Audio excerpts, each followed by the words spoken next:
គណៈបញ្ជាការឯកភាពរដ្ឋបាលខេត្តប៉ៃលិនប្រជុំពង្រឹងប្រសិទ្ធភាពការបង្ក្រាបនិងទប់ស្កាត់បទល្មើសខុសច្បាប់នានា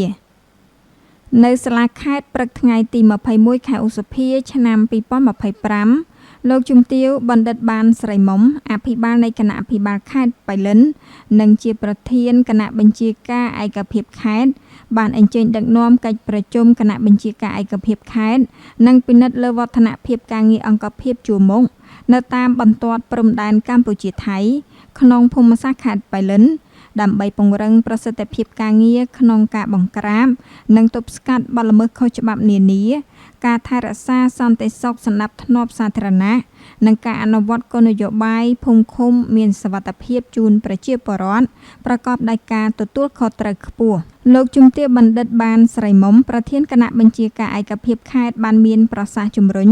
និងលើកទឹកចិត្តដល់អាជ្ញាធរនិងកងកម្លាំងមានសមត្ថកិច្ចគ្រប់លំដាប់ថ្នាក់ទាំងអស់ជាពិសេសអង្គភាពជួរមុខនៅតាមបន្ទាត់ព្រំដែនកម្ពុជាថៃត្រូវបង្កើនការខិតខំយកចិត្តទុកដាក់បន្តទៀតលើការរក្សាសន្តិសុខសណ្ដាប់ធ្នាប់សង្គម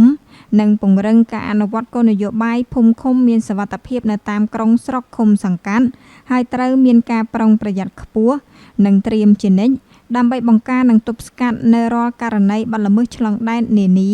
ដោយត្រូវដាក់កម្លាំងការពារល្បាតតាមទីកន្លែងកម្សាន្តនានាមួយវិញទៀតតាមគ្រប់គោលដៅតាមបណ្ដាអធិការដ្ឋាននគរបាលនិងតាមបណ្ដាប៉ុស្តិ៍នគរបាលរដ្ឋបាលឃុំសង្កាត់ត្រូវតែមានមន្ត្រីនៅប្រចាំការ24ម៉ោងលើ24ម៉ោងដើម្បីត្រៀមដោះស្រាយបញ្ហាផ្សេងៗជូនប្រជាពលរដ្ឋនៅក្នុងមូលដ្ឋានរបស់ខ្លួនឲ្យបានទាន់ពេលវេលាលោកជំទាវបណ្ឌិតអភិបាលខេត្តបានមានប្រសាសន៍លើកឡើងពីស្ថានភាពនៃការអភិវឌ្ឍរបស់ប្រទេសជាតិនាពេលបច្ចុប្បន្នដែលមានការរីកចម្រើនលើគ្រប់វិស័យក្នុងនោះបងប្អូនប្រជាពលរដ្ឋក៏មានការងារធ្វើគ្រប់គ្នាមានជីវភាពធូរធារដោយសាររាជរដ្ឋាភិបាលកម្ពុជាក្រោមការដឹកនាំបន្ត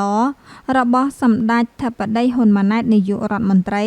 បានគិតគូរខ្ពស់ពីសុខទុក្ខរបស់ប្រជាពលរដ្ឋព្រមទាំងផ្សារភ្ជាប់នឹងការអនុវត្តផ្ទាល់ដោយមានក្រុមការងារចោះជួយពង្រឹងគ្រប់ភូមិឃុំស្រុកខេត្តនៅទូទាំងប្រទេស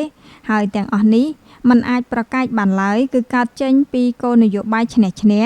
ក្រោមការដឹកនាំប្រកបដោយគតិបណ្ឌិតនិងភាពប៉ិនប្រសប់របស់សម្ដេចតេជោហ៊ុនសែនអតីតនាយករដ្ឋមន្ត្រីនិងជាប្រធានប្រសិទ្ធិនៃព្រះរាជាណាចក្រកម្ពុជាដែលធ្វើឲ្យសង្គមជាតិទទួលបាននូវសុខសន្តិភាពសុវត្ថិភាពនិងស្ថិរភាពលើផ្ទៃប្រទេសនៅក្នុងឱកាសនោះផងដែរលោកជំទាវបណ្ឌិតបានស្រីមុំក៏បានមានប្រសាសន៍កោតសរសើរនិងវាយតម្លៃខ្ពស់ចំពោះគណៈបញ្ជាការឯកភាពរដ្ឋបាលខេត្តនិងអាជ្ញាធរមូលដ្ឋានដែលកន្លងមកបានយកចិត្តទុកដាក់ខិតខំប្រឹងប្រែងបំពេញការងារប្រកបដោយការទទួលខុសត្រូវខ្ពស់និងទទួលបានលទ្ធផលល្អប្រសើរ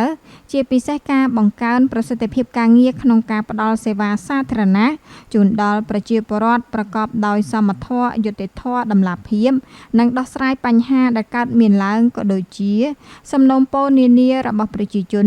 ស្របទៅនឹងគោលនយោបាយភូមិឃុំមានសុវត្ថិភាពរបស់រាជរដ្ឋាភិបាល